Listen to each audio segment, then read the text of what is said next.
As a wife, I struggle with my body getting older and wonder if my husband still finds me attractive. How can I overcome this? Well, probably you do wonder, but there's probably the husband needs to express himself a little more to the wife that he does find her attractive. My wife and I are not the most handsome and beautiful people in the world, but we love one another, even though we are married nearly 57 years, and we're not the world's most handsome or beautiful people. But that's not the thing, We have learned through the years to see man looks on the outward appearance. God looks at the heart. So if you're godly, you look at a person's heart. If you're ungodly, you look at the outward appearance.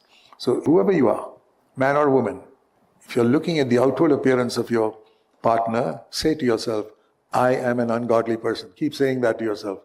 I'm a thoroughly ungodly person because I'm always looking at the outward appearance. God looks at the heart. Very clear in 1 Samuel 16:7. Man looks on the outward appearance, God looks at the heart. So if you are concerned about your aging, you're probably very concerned about your outward appearance also. I'm aging. I lost my hair long ago. In fact, when I was a young man, I said, Lord, I thank you that I'm losing my hair. Nobody will marry me for my hair now. And I don't want anybody to marry me for my hair. I want someone to marry me because I love Jesus. So you ask yourself why you are concerned that your body is aging and you wonder, does my husband find me attractive? Something's wrong with you, sister, that you're concerned about the outward appearance. It's good to be neat and tidy and look as best as you can. But when you get old, there's certain things you just can't do.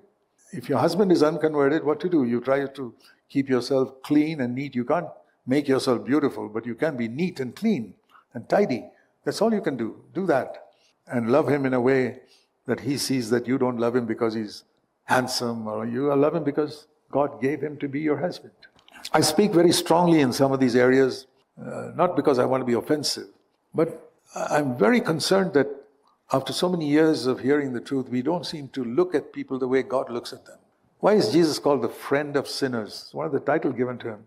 Do you know that before Jesus became the savior of sinners on the cross, he was known as the friend of sinners? You read that in Luke 7. So I must be the friend of sinners before I can lead them to salvation. Because that's how Jesus was. He had a title, reputation, friend of sinners. He's always hanging around with sinners. He was not a sinner himself. He was the purest man that walked on the earth. So I believe that if you have a spouse who's sinful in many ways, be a friend. Let them see that you're a friend and not always trying to convert them. Okay?